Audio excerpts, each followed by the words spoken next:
একবার ভাবুন তো, আপনি একটা সাধারণ চাকরি খুঁজতে গেলেন আর ইন্টারভিউ দেওয়ার আগেই একটা অদ্ভুত এলিয়েন পোকা এসে আপনার পিঠে কামড়ে ধরলো, আর ব্যাস রাতারাতি আপনি হয়ে গেলেন আয়রন ম্যান, স্পাইডারম্যান আর ভেনমের একটা জ্যান্ত কম্বো প্যাক। জাস্ট চিন্তা করুন, একটা সাধারণ মধ্যবিত্ত ছেলে যে কিনা তার ওকালতির পড়াশোনা শেষ করে ঘরে ফিরেছে, কিন্তু সে বাড়িতে ফিরেই দেখে তাদের মাথা গোজার শেষ ঠাইটুকু কেড়ে নেওয়া হচ্ছে। আর ঠিক তখনই তার ভাগ্যে জুটলো কোটি টাকার এক এলিয়েন টেকনোলজি। কিন্তু এই পাওয়ার কি তার পরিবারের সব সমস্যার সমাধান করবে, নাকি তাকে ঠেলে দেবে এক ভয়ঙ্কর মৃত্যুর মুখে? আজকের এই গল্পে যেমন আছে ভরপুর কমেডি আর ইমোশন, তেমনি এই ক্লাইম্যাক্সের টুইস্টটা শুনলে আপনার গায়ের পশম দাঁড়িয়ে যাবে। তাই একটু স্কিপ না করে একদম শেষ পর্যন্ত বসে যান, কারণ আজকের এই গল্পটা জাস্ট ফাটাফাটি হতে চলেছে। হ্যালো মুভিম্যানের বন্ধুরা, আমাদের আজকের মুভির নাম ব্লু বিটেল, আর বরাবরের মতো আমি মুভিম্যান আছি আপনাদের সাথে। তো চলুন আর দেরি না করে গল্পটা শুরু করা যাক। গল্পের শুরুতেই আমরা দেখতে পাই এই সিনেমার মেইন ভিলেন কর্পেক্সকে, যার ঘাড়ে মাকড়সার মতো একটা চিপ বা কানেক্টিং ডিভাইস লাগানো আছে। আর এরপর কর্পেক্স যে কোম্পানির হয়ে কাজ করে,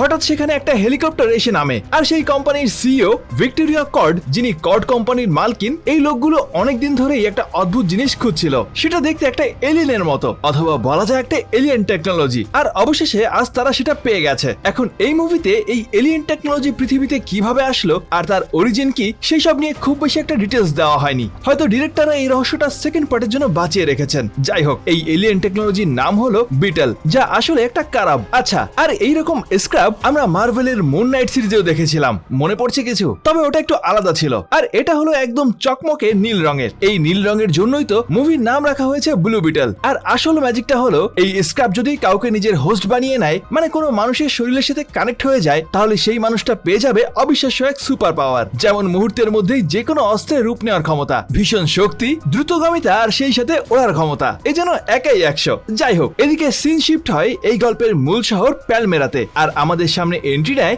এই গল্পের হিরো জেইমি রেইস। আর জেইমি এইমাত্র তার ওকালতির পড়াশোনা শেষ করে নিজের বাড়িতে ফিরছে। সেখানে পুরো পরিবার তার জন্য অধীর আগ্রহে অপেক্ষা করছিল। বাবা অ্যালবার্ট, মা মারিয়া, মন মিলাগ্রো, চাচা রুডি, আর তাদের সবার প্রিয় সুপার দাদি। পুরো পরিবার জেইমিকে ফিরে পেয়ে ভীষণ আনন্দ ছিল। আর এরপরে তারা সবাই মিলে দুপুরে খাবার খেতে একটা রেস্টুরেন্টে যায়। কিন্তু তখনই কথায় কথায় জেইমির মায়ের মুখ থেকে ঘরের একটা তিতা সত্য কথা বেরিয়ে পড়ে, যে তারা এখন যে বাড়িতে থাকছে, কিছুদিন পরেই নাকি বাড়িওয়ালা তাদের সেই বাড়িটা খালি করে দিতে বলেছে। বর্তমানে পরিবারের কারোই কোনো চাকরি নেই, এমনকি ঠিকমতো খাওয়ার খরচ চালানোটাও তাদের জন্য কঠিন হয়ে পড়ছিল। কিন্তু জেইমির বাবা অ্যালবার্ট সবাইকে শান্ত করে বলেন যে জেইমি জাস্ট এখনই বাড়ি ফিরেছে, এত তাড়াতাড়ি ওর মাথায় সংসারের বোঝা চাপিয়ে দিও না, ও বুদ্ধিমান ছেলে, ঠিক কাজ করা শিখে যাবে। একবার ভেবে দেখুন তো, আমাদের বাস্তব জীবনেও কি আমরা বা আমাদের পরিবার কখনো না কখনো এমন পরিস্থিতির মধ্যে দিয়ে যায়নি? ঠিক এইরকম এক মধ্যবিত্ত টানাপোড়েনের মধ্য দিয়ে যাচ্ছিল জেইমির পরিবার। রাত গভীর হলে জেইমি এইসব চিন্তায় ছাদের উপর মন খারাপ করে বসেছিল।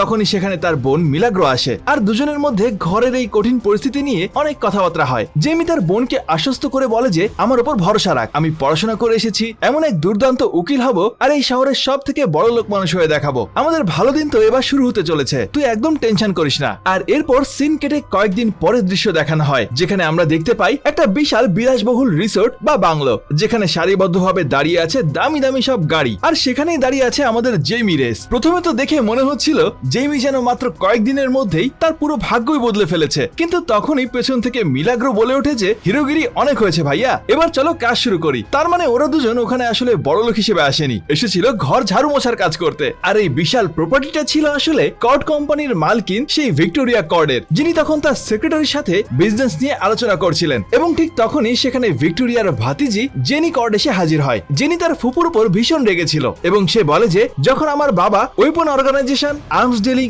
আর সাইবারনেটিং সোলজার টিমের কাজ চিরকালের জন্য বন্ধ করে দিয়েছিলেন, তখন আপনি আবার এই প্রজেক্ট শুরু করেছেন কেন? কারণ জেনি তার ফুপুর এই প্রজেক্টের একটা ডেমো ভিডিও দেখে ফেলেছিল, যেখানে দেখানো হচ্ছিল কোনো মানুষ যদি এই সাইবারনেটিক স্যুটটা পেয়ে যায়, তবে সে একাই পুরো আর্মির টিমের উপর ভারী পড়বে, আর এর ফলে বহু নিরীহ মানুষের প্রাণ যাবে। কিন্তু ভিক্টোরিয়া উল্টো রেগে গিয়ে চেঁচিয়ে উঠে বলেন যে তোমার বাবা তো এই কাজটা কবেই ছেড়ে দিয়েছিল, এই পুরো বিজনেসকে আজ আমি এত দূর টেনে এনেছি, আর তাই আমার যা ভালো মনে হবে আমি সেটাই করব। ওখানকার পরিস্থিতি বেশ গরম হয়ে যায়, আর জেনির উপর ভিক্টোরিয়ার এই অন্যায় আচরণ দেখে জেমি সহ্য করতে না পেরে সোজা তাদের কনভারসেশনের মাঝখানে গিয়ে বাধা দেয়। কিন্তু হিরোগিরি দেখানোর ফলস্বরূপ ভিক্টোরিয়া রেগে গিয়ে জেমিকে চাকরি থেকেই বের করে দেন, আর সেই সাথে তার বোন মিলাগ্রোর চাকরিটাও চলে যায়। ওরা দুজনে যখন বসে বাইরে আফসোস করছিল, ঠিক তখনই সেখানে জেনি এসে হাজির হয়, আর জেমিকে ধন্যবাদ জানিয়ে বলে যে তুমি খুব ভালো একটা ছেলে, আমার জন্য তোমার চাকরিটা গেল সেজন্য আমি দুঃখিত, কিন্তু এই নাও আমার কার্ড, কাল আমার অফিসে এসো, আমি অবশ্যই তোমাকে কোনো না কোনো ভালো কাজ পাইয়ে দেব। বাড়ি ফিরে জেমি সারা রাত ওই কার্ড আর নতুন চাকরির কথাই ভাবতে থাকে। তখনই তার বাবা অ্যালবার্টো সেখানে আসে। বাবা ছেলের মধ্যে অনেক আবেগী কথা হয়, আর সেখানে বাবা বলে যে কোনো কাজই ছোট না যদি তুমি সেটা মন থেকে করো, আর এই শহরে বড়লোক হতে হলে মনের সাথে সাথে মগজটাও ব্যবহার করতে হবে জেমি। এর পরের দিন আমাদের জেমি একদম কোট টাই পরে টিপটপ হয়ে ইন্টারভিউ দিতে রওনা হয়ে যায়। আর তখন এদিকে তার দাদি চিল্লাই বলছিল যে জয় তোমার হবে বেটা। জেমি কর্ড কোম্পানির অফিসে গিয়ে রিসেপশনিস্টকে বলে যে আমি জেনি কর্ডের সাথে দেখা করতে এসেছি, কিন্তু রিসেপশনিস্ট তাকে জানায় যে জেনি ফোন ধরছে না। অন্যদিকে জেনি তখন কোম্পানির সব থেকে রেস্ট্রিক্টেড সায়েন্টিফিক ল্যাবে লুকিয়ে ঢুকে পড়েছিল, কারণ তার সামনেই রাখা ছিল সেই নীল রঙের স্ক্রাব বা ব্লু বিটেল, যার পাওয়ার শুষে নিয়ে কোড কোম্পানি তাদের নতুন প্রজেক্ট অর্থাৎ সেই সাইবারনেটিক রোবটগুলোর ভিতর ঢুকাতে চাচ্ছিল। জেনি সুযোগ বুঝে ওখান থেকে স্ক্রাবটা চুরি করে নেয় আর চোরের মতো কোম্পানি থেকে বের হওয়ার চেষ্টা করতে থাকে। আর ঠিক তখনই জেমির নজর জেনির উপর পড়ে আর সে চেঁচিয়ে ওঠে। জেনি তো ওদিকে ভয় অস্থির। অন্যদিকে ল্যাবের ইনচার্জ ডক্টর সানচেজ, যাকে আমরা ডক্টর সঞ্জয় বলে ডাকবো, ল্যাবে গিয়ে দেখে স্ক্রাব গায়েব হয়ে গেছে আর তিনি সঙ্গে সঙ্গে পুরো কোম্পানিতে অ্যালার্ম বাজিয়ে দেয়। জেনির হাতে তখন একটা বার্গারের বক্স ছিল। সে তাড়াহুড়ো করে ওই নীল স্ক্রাবটা ওই বার্গারের বক্সের ভেতর লুকিয়ে ফেলে আর সেটা জেমির হাতে গুজে দেয় আর বলে যে আমি না বলা পর্যন্ত এই বক্সটা একদম খুলবে না, এটাকে নিজের জানের থেকেও বেশি সাবধানে রেখো। আর এরপর জেনি নিজেই সিকিউরিটি গার্ডদের সাথে মিলেমিশে গিয়ে নাটক করতে শুরু করে আর চিল্লাপাল্লা করে স্ক্রাব খোঁজার অভিনয় করে যাতে কেউ তাকে সন্দেহ না করে। এদিকে জেমি বক্সটা নিয়ে বাড়িতে ফিরে আসে আর সে বাড়িতে ঢুকতেই পুরো পরিবার তাকে ছেকে ধরে আর তাকে বলতে শুরু করে তুমি না চাকরির জন্য গেলে আর নিয়ে আসলে কি একটা বার্গার। জেমি বারবার নিষেধ করার পরেও তার বোন মিলাগ্রো জোর করে বক্সটা খুলে ফেলে এবং ভেতরে দেখা যায় সেই এলিয়েন টেকনোলজি অর্থাৎ ব্লু বিটেল। আর জেমি যখনই ওটা হাত দিয়ে ছোঁয় অমনি সেই অদ্ভুত পোকার মতো জিনিসটা জেমিকে তার হোস্ট বানিয়ে নেয়। আর ঠিক মার্ভেলের ভেনমের সিম্বিওটেকের মতো ওটা জেমি সারা শরীরে লেপটে যেতে থাকে আর জেমির গায়ের সব কাপড় পুড়ে ছাই হয়ে যায়। জেমি ব্যথায় আর ভয়ে চিৎকার করতে থাকে কারণ তার শরীরের ভেতরে অন্য একটা শক্তি কাজ করছিল যার নাম হলো কাজিদা। জেমির এই রূপ দেখে পরিবারের সবাই তো পুরো শকড। আর তখনই কাজিদা জেমিকে বলে চলো আকাশ থেকে একটু ঘুরে আসা যাক। আর তখনই আমাদের জেমি ভাইয়া ঘরের ছাদ ভেঙে রকেটের গতিতে সোজা আকাশের দিকে উড়ে যায়। আকাশে ভাসতে ভাসতে কাজিদা তাকে অনবরত ইনস্ট্রাকশন দিতে থাকে যে আমি তোমাকে প্রোটেক্ট করব। আচ্ছা বন্ধুরা, তোমাদের কাছে একটা প্রশ্ন, এই ব্লু বিটেলের স্যুট আর পাওয়ার দেখে আপনাদের কি মার্বেলের আয়রন ম্যান, স্পাইডারম্যান আর ভেনমের কপি মনে হচ্ছে না? যাই হোক, উড়তে উড়তে জেমি ভাইয়া এসে আছড়ে পড়ে একটা মেইন রোডের ওপর আর তখনই তার সামনে একটা বাস তীব্র গতিতে তার দিকে আসছিল। কাজিদা একটা লেজার শিল্ড তৈরি করে দেয় আর সেটা সামনের বাসটাকে একদম মাঝখান থেকে কেটে দুই টুকরো করে ফেলে। দেখে মনে হচ্ছিল পুরো বাসটাই যেন কোনো বাসের টিকিট আর সেটাকে ছিঁড়ে ফেলে দেওয়া হয়েছে। যাই হোক, এদিকে জেমির বাড়িতে তো সবাই চিন্তায় অস্থির, এমনকি তারা পুলিশকেও ফোন করতে যাচ্ছিল। আর ঠিক তখনই আমাদের জেমি ভাইয়া ফিরে আসে, কিন্তু একেবারেই উলঙ্গ অবস্থায়, কারণ সেই প্রথমেই স্যুট আপের সময় তো তার কাপড়গুলো পুড়ে গিয়েছিল। এদিকে এত ওড়াউড়ি করার পর ক্লান্ত হয়ে সে মেঝেতেই অজ্ঞান হয়ে পড়ে যায়। জ্ঞান ফেরার পর জেমি আয়নায় নিজেকে দেখে বুঝতে পারে তার পিঠের সাথে সেই নীল পোকাটা কোনোভাবে আটকে গেছে আর এটা কোনো স্বপ্ন ছিল না। আর সে ভীষণ ভয় পেয়ে জেনির সাথে দেখা করার জন্য গাড়ি নিয়ে বেরিয়ে পড়ে। আর সেখানে সে দেখে যে জেনি কোম্পানি থেকে লুকিয়ে পালাচ্ছিল আর গার্ডরা বন্দুক নিয়ে তার পিছনে তাড়া করছিল। ঠিক সঠিক সময়ে জেমি সেখানে গাড়ি নিয়ে পৌঁছে যায় আর জেনি তার গাড়িতে উঠে পালিয়ে বেঁচে জেমিদের বাড়িতে চলে আসে। আর সেখানে আসার পর জেনি আসল সত্যিটা খুলে বলে যে কট কোম্পানি নাকি এই এলিয়েন টেকনোলজি ব্যবহার করে সুপার সোলজার বানাতে চাচ্ছিল, যার ফলে বহু নিরীহ মানুষের প্রাণ যাবে। আর সে এই স্ক্রাবটা কোথাও লুকিয়ে রাখতে চেয়েছিল। আর এই সবকিছুর মাঝখানেই জেমি চলে এসেছে। অন্যদিকে তখনই সিন শিফট হয় ভিলেন কর্পেক্সের ওপর। সে ভিক্টোরিয়া কর্টকে গিয়ে খবর দেয় যে কোম্পানি থেকে ব্লু বিটেল চুরি হয়ে গেছে। এই খবর শোনার পর ভিক্টোরিয়া কর্পেক্সকে বলে যে এবার তোমার আসল রূপে আসার সময় হয়ে গেছে।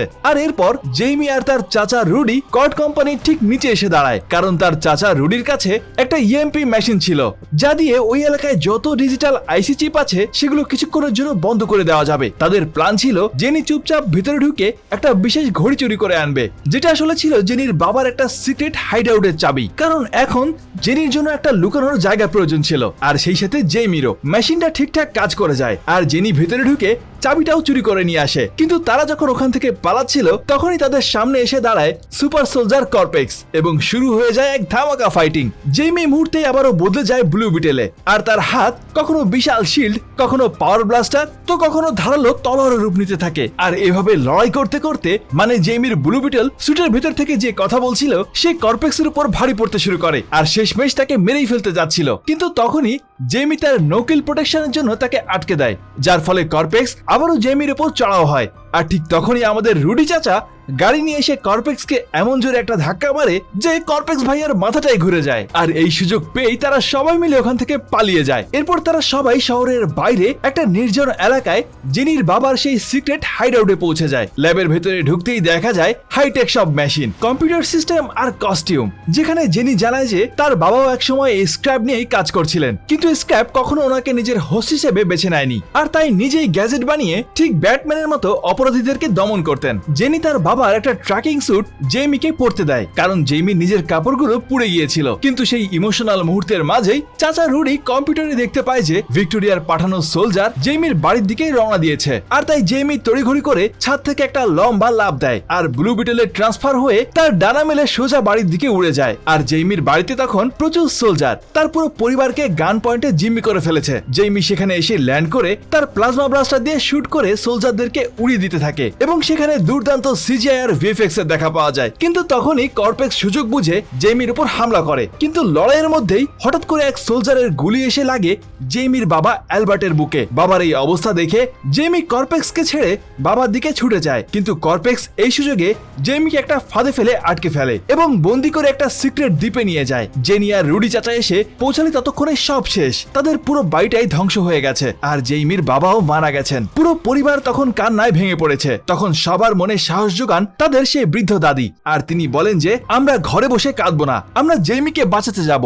আর তাই জেনি এবার সবাইকে নিয়ে তার বাবার সেই আস্তানায় চলে আসে, আর সেখান থেকে তারা জেনির বাবার তৈরি সেই বিটেল শেপের প্লেন আর বড় বড় মারাত্মক অস্ত্র বের করে এবং আমাদের দাদিমা সোজা একটা বিশাল মেশিন গান কাঁধে তুলে নেয় আর জেমিকে বাঁচাতে সবাই মিলে রওনা দেয়। অন্যদিকে সেই দুর্গে জেমিকে আটকে তার শরীর থেকে স্ক্র্যাবের সেই এলিয়েন পাওয়ার জোর করে চুষে নেওয়া হচ্ছিল আর ওমেগা সিস্টেমে ট্রান্সফার করা হচ্ছিল, যাতে করে তাদের শত শত সাইবারনেটিক স্যুটগুলো অ্যাক্টিভ হতে পারে। এবং এই প্রসেসে জেমি যন্ত্রণায় ছটফট করছিল। ল্যাবের ভিতর ডক্টর সঞ্জয়ের মনে একটু দয়া হয় আর ওনার সাহায্যেই আমাদের জেমি তার বন্দিত্ব থেকে একটু মুক্তি পায়। কিন্তু ততক্ষণে ভিক্টোরিয়া স্ক্র্যাবের পাওয়ার পুরোপুরি কপি করে ফেলেছিল। পাওয়ার ড্রেন হওয়ার কারণে কাজিদা ভীষণ দুর্বল হয়েছিল আর সেখানে থাকা সোলজাররা জেমিকে চারিদিক থেকে ঘিরে ধরে। আর ঠিক তখনই সেখানে হিরোর মতো এন্ট্রি নেয় জেমির দাদি, আর তার হাতে ছিল সেই বিশাল মেশিন গান, আর সেটা দিয়ে সে ধরাধর সোলজারদেরকে উড়িয়ে দিতে থাকেন। সেখানে জেমির পুরো পরিবার চলে আসে আর জেমিকে মোটিভেট করে। আর এরপরেই শুরু হয় এই মুভির সব থেকে one of the best fighting scene, Blue Beetle বনাম কর্পেক্স। জেমি ডিমান্ড অনুযায়ী কাজিদা তার হাতে একটা বিশাল নীল তলোয়ার এনে দেয় এবং শুরু হয় কর্পেক্সের সাথে চরম মারপিট। অন্যদিকে ভিক্টোরিয়া তার ফোনে স্ক্র্যাবের সমস্ত ডেটা কপি করে ফেলে আর জেনিকে বন্দি করে একটা হেলিকপ্টারে করে পালিয়ে যাওয়ার চেষ্টা করছিল, কিন্তু আমাদের জেনি একটা চুইনগাম চিবিয়ে ভিক্টোরিয়ার ওই সিস্টেমকে আটকে দেয় আর সেটা ফুলে গিয়ে বড় একটা ফোম তৈরি করে ফেলে, যার ফলে হেলিকপ্টারটা ওখানেই ক্র্যাশ হয়ে যায়। আসলে এই চুইনগামটা জেনির বাবার একটা ডিভাইস ছিল। এদিকে জেমি তখন কর্পেক্সের উপর পুরোপুরি ভারী পড়ছিল এবং সে কর্পেক্সকে মেরেই ফেলতে যাচ্ছিল তার বাবার মৃত্যুর প্রতিশোধ নেওয়ার জন্য, কিন্তু এবার কাজিদা জেমিকে আটকে দেয় এবং জেমির মাইন্ডের সাথে কর্পেক্সের মেমোরি কানেক্ট করে দেয়। আর তখনই জেমি দেখতে পায় যে অতীতে কর্পেক্স যখন একটা ছোট্ট বাচ্চা ছিল, এক সন্ত্রাসী হামলায় তার মা মারা যায় এবং সে বাধ্য হয়ে সৈনিকের খাতায় নাম লেখায়। পরে এক বিস্ফোরণে তার শরীরের অনেক অঙ্গ হারিয়ে ফেলে। তখন ভিক্টোরিয়া তাকে এই রোবোটিক একটা শরীর দেয়, কিন্তু সব থেকে ভয়ঙ্কর সত্যি হলো কর্পেক্সের জীবনের ওই হামলার পেছনে স্বয়ং ভিক্টোরিয়ারই হাত ছিল এবং সে তাকে শুধু নিজের স্বার্থের জন্য একটা অস্ত্র হিসেবে ব্যবহার করছিল। যখন জেমি কর্পেক্সের এই করুণ অতীত সম্পর্কে জানতে পারে যে সেও জেমির মতোই নিজের পরিবারকে হারিয়েছে, তখন জেমি তাকে আর মারে না, বরং ছেড়ে দেয়। আর এদিকে কর্পেক্স যখন জানতে পারে যে ভিক্টোরিয়ায় তার জীবনের সব ধ্বংসের মূল, সে প্রতিশোধ নেওয়ার জন্য ভিক্টোরিয়াকে জাপটে ধরে নিজের body self destruction mode on করে দেয় এবং সেখানে একটা বিশাল বিস্ফোরণ ঘটিয়ে পুরো দুর্গ আর সমস্ত সাইবারনেটিক স্যুট ধ্বংস করে ফেলে। এদিকে জেমিরা কোনো মতে ওই প্লেনে করে মারাত্মক বিস্ফোরণ থেকে বেঁচে শহরে ফিরে আসে এবং দেখে তাদের বাড়িটা পুরোপুরি ধ্বংস হয়ে গেছে। কিন্তু ততক্ষণে নিউজের মাধ্যমে পুরো শহর জেনে গেছে যে জেমি আসল ব্লু বিটেল এবং শহরের সব মানুষ জেমির পরিবারের পাশে এসে দাঁড়ায়। ঠিক তখনই জেনি সেখানে আসে এবং জানায় যে সে জেমিদের এই জায়গাটাই কিনে নিয়েছে যাতে তাদেরকে আর ভাড়া দিতে না হয়, এবং জেনি হাসতে হাসতে জেমিকে তার কোম্পানিতে একটা ভালো চাকরির অফারও দেয়। সবশেষে জেমি আর জেনির মধ্যে একটা সুন্দর হয় এবং আমাদের বিটেল ভাইয়া জেনিকে কোলে নিয়ে আকাশে এক রোমান্টিক ওড়া ট্যুরে বেরিয়ে পড়ে। আর সিনেমা শেষ হলেও মুভির শেষে আসে একটা ইন্টারেস্টিং পোস্ট ক্রেডিট সিন, যেখানে দেখা যায় জেনির বাবার সেই পুরনো ল্যাবের কম্পিউটারগুলো নিজে থেকে অন হয়ে গেছে এবং একটা এলিয়েন প্ল্যানেট থেকে সিগন্যাল রিসিভ করছে। ওই স্ক্রিনে দেখা যায় অন্য একটা ব্লু বিটেলের কস্টিউম, যার মানে জেনির বাবা হয়তো এখনো বেঁচে আছেন এবং এই মারাত্মক সাসপেন্সের সাথেই সিনেমাটা এখানেই শেষ করে দেওয়া হয়। এই গল্পটা আমাদেরকে শুধু বিনোদনই দেয় না, একটা দারুণ শিক্ষাও দিয়ে যায়। জেমির কাছে এত বড় এলিয়েন পাওয়ার আসার পরেও সে কিন্তু নিজের ভেতরের আসল মানবিকতা আর প্রোটোকল হারায়নি। এমনকি চরম শত্রু কর্পেক্সের অতীত জেনে সে তাকেও শেষ করার বদলে ক্ষমা করে দিয়েছিল, যা প্রমাণ করে যে প্রতিশোধ নেওয়ার থেকে কাউকে ক্ষমা করাটাই বড় বীরত্ব। আর সবচেয়ে বড় কথা হলো জেইমির পরিবার। তারা যেমন জেইমির চরম বিপদে ছায়ের মতো পাশে ছিল, এমনকি তার বৃদ্ধ দাদিও অস্ত্র হাতে তুলে নিয়েছিল। এটা সত্যি আমাদেরকে শেখায় যে পরিবার পাশে থাকলে পৃথিবীর যে কোনো কঠিন পরিস্থিতির মুখোমুখি হওয়া সম্ভব। জেইমির বাবার সেই কথাটাও কিন্তু আমাদের সবার মনে রাখা উচিত। জীবনে বড় হতে হলে আবেগের পাশাপাশি একটু মগজটাও খাটানো দরকার। আর কোনো কাজই ছোট না যদি সেটা মন থেকে করা যায়। আমাদের জীবনেও অনেক সময় অনেক কঠিন পরিস্থিতি আসে, কিন্তু নিজের উপর বিশ্বাস আর পরিবারের ভালোবাসা থাকলে যে কোনো বাধা টপকে যাওয়া যায়। তো বন্ধুরা, আজকের এই মুভিটা কেমন লাগলো কমেন্ট করে আমাকে জানাতে ভুলো না। আর এই ধরনের সুপার হিরো সিরিজ দেখতে চাইলে সেটাও আমাকে কমেন্ট করে জানাতে পারো। যাই হোক, এতটুকুই বলা ছিল। এখন চলে যাচ্ছি সরাসরি আমাদের মুভি ম্যানের ফ্যান সেকশনে। আমাদের আজকে সেরা মন্তব্যকার হিসেবে নির্বাচিত হয়েছেন শহীদুল ইসলাম ভাই। তিনি বলেছিলেন, ভাই আমি আপনার কণ্ঠের প্রেমে পড়ে গেলাম। আমিও তো আপনাদের এত সুন্দর সুন্দর কমেন্টের প্রেমে পড়ে যাচ্ছি। যাই হোক, এভাবে আমাদের পাশে থাকার জন্য আপনাদের সবাইকে জানাই অন্তরের অন্তঃস্থল থেকে অসংখ্য ধন্যবাদ। আজকের মতো বিদায় নিচ্ছি। আবারও দেখা হবে নতুন কোনো মুভির গল্প নিয়ে। ততদিন পর্যন্ত সবাই ভালো থাকুন আর অবশ্যই ভালোকে ভালোবাসুন।